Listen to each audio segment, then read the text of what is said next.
संजय राऊत आणि उद्धव ठाकरे यांची मुलाखत लोकांसाठी कॉमेडी शो ठरेल, परिणय फुके यांनी लगावला मिश्किल टोला.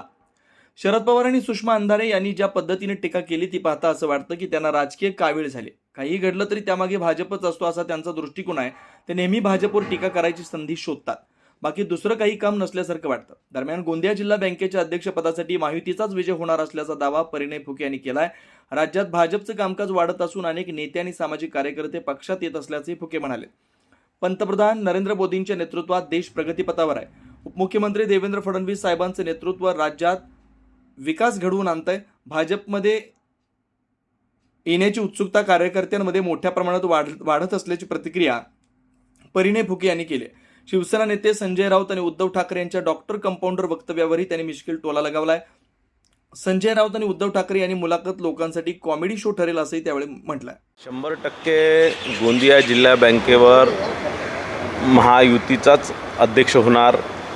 20 पैकी 14 लोक आमच्यासोबत आहे. आणखीन 2 लोकांसोबत आम्ही संपर्कात आहे आणि जवळपास 15-16 मतं घेऊन अध्यक्ष आमचाच होणार आहे. बघा, असं आहे की ज्या प्रमाणात भारतीय जनता पार्टीचं काम संपूर्ण राज्यात संपूर्ण देशात आहे, ज्या प्रकारे मोदीजींच्या नेतृत्वात देश अग्रेसर आहे, माननीय फडणवीस साहेबांच्या नेतृत्वात महाराष्ट्रामध्ये अनेक विकास कामं होत आहे, तर अनेक नेते, अनेक कार्यकर्ते, अनेक सामाजिक कार्यकर्ते भारतीय जनता पार्टीमध्ये येण्यास इच्छुक आहे आणि याच्यापेक्षाही जास्त अनेक लोकही भारतीय जनता पार्टीमध्ये निश्चितच येणार आहे.